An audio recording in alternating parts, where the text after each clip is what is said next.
ಪ್ರವಾಸಿ ಮಂದಿರದಿಂದ ಉತ್ಸವ ಆರಂಭ ಆಗಿದೆ. ಆ ಉತ್ಸವವನ್ನು ವಿದ್ಯುಕ್ತವಾಗಿ ಉದ್ಘಾಟನೆ ಮಾಡಿ ತುರ್ತು ಕರ್ತವ್ಯ ನಿಮಿತ್ತ ಮತ್ತು ಅಧಿವೇಶನದ ಕರ್ತವ್ಯದ ನಿಮಿತ್ತ ನಿರ್ಗಮಿಸಿರ್ತಕ್ಕಂಥ ಕ್ಷೇತ್ರದ ಜನಪ್ರಿಯ ಶಾಸಕರಾದಂಥ ಎಚ್.ಡಿ. ಮಂಜೂರ್ ಅವರಿಗೆ ನನ್ನ ನಮಸ್ಕಾರಗಳನ್ನ ತಿಳಿಸ್ತಾ, ಕಾಲೇಜಿನ ಪತ್ರಾಂಕಿತ ವ್ಯವಸ್ಥಾಪಕರು ಹಾಗೂ ಹಿರಿಯರು, ನಮ್ಮ ಮಿತ್ರರು ಆದಂಥ ಶ್ರೀಯುತ ಮಂಜುನಾಥ್ ರವರೇ, ವಿದ್ಯಾರ್ಥಿಗಳೇ, ವಿದ್ಯಾರ್ಥಿನಿಯರೇ, ಕಳಸ ಪ್ರಯಾಸವಾಗಿ ಎತ್ತಿನ ಗಾಡಿಯ ಜಾಥಾಗೆ ಸಹಕರಿಸಿರ್ತಕ್ಕಂಥ ಎಲ್ಲ ರೈತ ಬಂಧುಗಳೇ, ಈ ದಿನದ ಕಾರ್ಯಕ್ರಮ ಇಡೀ ಕೃಷ್ಣರಾಜಪೇಟೆ ತಾಲೂಕಿನಲ್ಲಿ ಇರ್ತಕ್ಕಂಥ ಪದವಿ ಪೂರ್ವ ಕಾಲೇಜುಗಳನ್ನ ಸೇರಿಸಿ ಒಂದು ಕಾರ್ಯಕ್ರಮ ಮಾಡುವ ಮೂಲಕ ಪದವಿ ಕಾಲೇಜು ಮತ್ತು ಸ್ನಾತಕೋತ್ತರ ಪದವಿ ಕಾಲೇಜಿನಲ್ಲಿ ಯಾವ ರೀತಿಯಾದಂತ ಸವಲತ್ತುಗಳಿದೆ, ಯಾವ್ಯಾವ ರೀತಿಯಾದಂತ ಕೋರ್ಸ್ಗಳಿದೆ, ಮುಂದಿನ ದಿನಮಾನಗಳಲ್ಲಿ ನಿಮಗೆ ಈ ಕಾಲೇಜಿಗೆ ಸೇರಿದ್ರೆ ಸಿಗ್ತಕ್ಕಂಥ ಲಾಭ ಏನು ಅನ್ನೋಂಥದನ್ನ ಒಂದು ವಿಸ್ತೃತವಾದ ಅನಾವರಣವನ್ನ ಮಾಡಬೇಕು ಅನ್ನೋಂಥದ್ದನ್ನ ಬಹಳ ಸರಿ ನನ್ನ ಜೊತೆ ಚರ್ಚೆ ಮಾಡಿದ್ರು. ಇವತ್ತೆಲ್ಲ ಸಿಂಗಲ್ ಸೈಡ್ ಸಿಸ್ಟಮ್ ನಲ್ಲಿ ಮಾಡ್ಬಿಟ್ಟು ನಾವು ಒಬ್ಬನೇ ಮಗ ಒಬ್ಬನೇ ಮಗಳು, ಅವನು ಯಾವುದೇ ಎಲ್ಲ ತನ್ನ ಸುತ್ತ ಗೋಡೆಯನ್ನು ಹಾಕೊಂಡು ಪ್ರಪಂಚವನ್ನು ನೋಡೋದಕ್ಕೆ ಹೋಗ್ತಾ ಇಲ್ಲ. ಪ್ರಪಂಚ ಬಹಳ ಸುಂದರವಾಗಿದೆ. ನಾವು ನೋಡುವ ಕಣ್ಣುಗಳು ಬೇಕು, ಕೇಳಿಸಿಕೊಳ್ಳುವ ಕಿವಿ ಬೇಕು. ಆ ಕೇಳಿಸಿಕೊಳ್ಳುವ ಕಿವಿ, ನೋಡುವ ಕಣ್ಣು, ಇದನ್ನು ಯಾವಾಗಲೂ ಕೂಡ ಸದಾ ತೆರೆದಿರಪ್ಪ, ಯಾವಾಗಲೂ ಕುತೂಹಲದಿಂದ ಕೇಳ್ತಾ ಇರಪ್ಪ, ಯಾವಾಗಲೂ ಕುತೂಹಲದಿಂದ ನೋಡ್ತಾ ಇರಪ್ಪ ಅಂತ ಹೇಳಿದಂಥವ್ರು ನಮ್ಮ ಜನಪದರು. ಆದ್ರೆ ತಮಟೆ ನಗಾರಿಗಳು ನಮ್ಮನ್ನ ಮಲಗಿದ್ದಂಥವನನ್ನು ಎಚ್ಚರಿಸ್ತವೆ.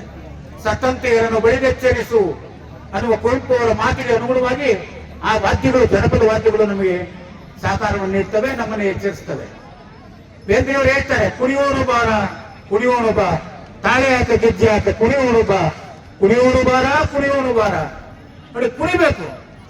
ಬೇರೆ ಕಂಬಾರ ಹೇಳ್ತಾರೆ, ನೀ ಕುಣಿಬೇಕು, ನೀ ದಣಿಬೇಕು, ನೀ ಮಣಿಬೇಕು, ಕುಣಿಬೇಕು, ದಣಿಬೇಕು, ಮಣಿಬೇಕು. ಆ ಸಂತೋಷ ಇದೆಯಲ್ಲ, ಸಂತೋಷಕ್ಕೆ ಶ್ರೀಮಂತಿಕೆ ಅನ್ನುವಂಥದ್ದು, ಬಡತನ ಅನ್ನುವಂಥದ್ದು ಅಡ್ಡ ಬರೋದಿಲ್ಲ. ಮನಸ್ಸಿನ ಸ್ಥಿತಿ ಅದು. ಆ ಮನಸ್ಸಿನ ಸ್ಥಿತಿಯನ್ನ ಕಾಪಾಡಿಕೊಳ್ಬೇಕಾದ್ರೆ ನಮ್ಮ ಜನಪದ ಆಟಗಳಿಗೆ ಹೋಗ್ಬೇಕಾಗುತ್ತೆ. ನಮ್ಮ ಜನಪದರ ಆಟಗಳಿದೆಯಲ್ಲ, ವೀರಗಾಸೆ ಇರ್ಬೋದು ನೋಡಿ, ವೀರಗಾಸೆ ಆದಂಥವ್ನು ಏನು ಹೆಚ್ಚು ಓದಂಥವನಲ್ಲ. ಪರರ ಬಗ್ಗೆ ಚಿಂತನೆ ಮಾಡ್ತಕ್ಕಂಥ, ಧರ್ಮಗಳಿರ್ತಕ್ಕಂಥದ್ದು ಮನುಷ್ಯನನ್ನ ಪಡೆಯೋದಕ್ಕೆ ಅಂತ, ಜಾತಿಗಳಿರ್ತಕ್ಕಂಥದ್ದು ಕೇವಲ ಆಚರಣೆಗೆ ಮಾತ್ರ, ಆದರೆ ಇನ್ನೊಂದರನ್ನ ದ್ವೇಷ ಮಾಡೋದಕ್ಕೆ ಅಲ್ಲ ಅನ್ನುವಂಥ ಭಾವನೆಯನ್ನ ಸರ್ವ ಜನಾಂಗದ ತೋಟವನ್ನಾಗಿಸುವ ಕುವೆಂಪು ಅವರ ಆಶಯವನ್ನ ನಮ್ಮ ವಿದ್ಯಾರ್ಥಿಗಳಲ್ಲಿ ಬಿತ್ತತಕ್ಕಂಥ, ನಮ್ಮ ವಿದ್ಯಾರ್ಥಿಗಳಲ್ಲಿ ಬೆಳೀತಕ್ಕಂಥ, ಬೆಳೆಸ್ಕೊಳ್ತಕ್ಕಂಥ ವಾತಾವರಣವನ್ನ ನಿರ್ಮಾಣ ಮಾಡ್ತಕ್ಕಂಥ ಸ್ಥಿತಿಯನ್ನ ನಮ್ಮ ಕಾಲೇಜಿನ ವಿದ್ಯಾರ್ಥಿಗಳಿಗೆ ಕಲಿಸ್ಕೊಳ್ಬೇಕಾದಂಥ ಜವಾಬ್ದಾರಿ ಮೇಷ್ಟ್ರಿಗಳಿಗೂ ಕೂಡ ಇದೆ. ಅದನ್ನು ಕಲ್ತ್ಕೊಳ್ಬೇಕಾದಂಥ ಜವಾಬ್ದಾರಿ ನಿಮ್ಮೇಲೂ ಇದೆ. ಇವತ್ತು ನಾನು ತುಂಬಾ ವಿದ್ಯಾರ್ಥಿಗಳನ್ನ ಮಾತಾಡಿಸ್ಕೊಂಡು, ಪರರ ಬಗ್ಗೆ ಚಿಂತನೆ ಮಾಡ್ತಕ್ಕಂಥ, ಧರ್ಮಗಳಿರ್ತಕ್ಕಂಥದ್ದು ಮನುಷ್ಯನನ್ನ ಪಡೆಯೋದಕ್ಕೆ ಅಂತ, ಜಾತಿಗಳಿರ್ತಕ್ಕಂಥದ್ದು ಕೇವಲ ಆಚರಣೆಗೆ ಮಾತ್ರ, ಆದರೆ ಇನ್ನೊಂದರನ್ನ ದ್ವೇಷ ಮಾಡೋದಕ್ಕೆ ಅಲ್ಲ ಅನ್ನುವಂಥ ಭಾವನೆಯನ್ನ ಸರ್ವ ಜನಾಂಗದ ತೋಟವನ್ನಾಗಿಸುವ ಕುವೆಂಪು ಅವರ ಆಶಯವನ್ನ ನಮ್ಮ ವಿದ್ಯಾರ್ಥಿಗಳಲ್ಲಿ ಬಿತ್ತತಕ್ಕಂಥ, ನಮ್ಮ ವಿದ್ಯಾರ್ಥಿಗಳಲ್ಲಿ ಬೆಳೀತಕ್ಕಂಥ, ಬೆಳೆಸ್ಕೊಳ್ತಕ್ಕಂಥ ವಾತಾವರಣವನ್ನ ನಿರ್ಮಾಣ ಮಾಡ್ತಕ್ಕಂಥ ಸ್ಥಿತಿಯನ್ನ ನಮ್ಮ ಕಾಲೇಜಿನ ವಿದ್ಯಾರ್ಥಿಗಳಿಗೆ ಕಲಿಸ್ಕೊಡ್ಬೇಕಾದಂಥ ಜವಾಬ್ದಾರಿ ಮೇಷ್ಟ್ರಿಗಳಿಗೂ ಕೂಡ ಇದೆ. ಅದನ್ನು ಕಲ್ತ್ಕೊಳ್ಬೇಕಾದಂಥ ಜವಾಬ್ದಾರಿ ನಿಮ್ಮೇಲೂ ಇದೆ. ಇವತ್ತು ನಾನು ತುಂಬಾ ವಿದ್ಯಾರ್ಥಿಗಳನ್ನ ಮಾತಾಡ್ಸ್ಕೊಂಡ್ಮೇಲೆ ನಾನು ತುಂಬಾ ಖುಷಿ ಆಯ್ತು. ನನಗೆ ಅವರೆಷ್ಟು ರಿಯಾಕ್ಟ್ ಮಾಡ್ತಾರೆ ನಾವು ಪ್ರೀತಿಯಿಂದ ಮಾತಾಡ್ಸಿದ್ರೆ ಅನ್ನೋದು ನನಗೆ ಅನುಭವಕ್ಕೆ ಬಂತು. ಆ ರೀತಿಯಲ್ಲಿ ನಮ್ಮ ವಿದ್ಯಾರ್ಥಿಗಳು ಇನ್ನೂ ಕೂಡ ಯುವಕರು ಕೆಟ್ಟಿಲ್ಲ.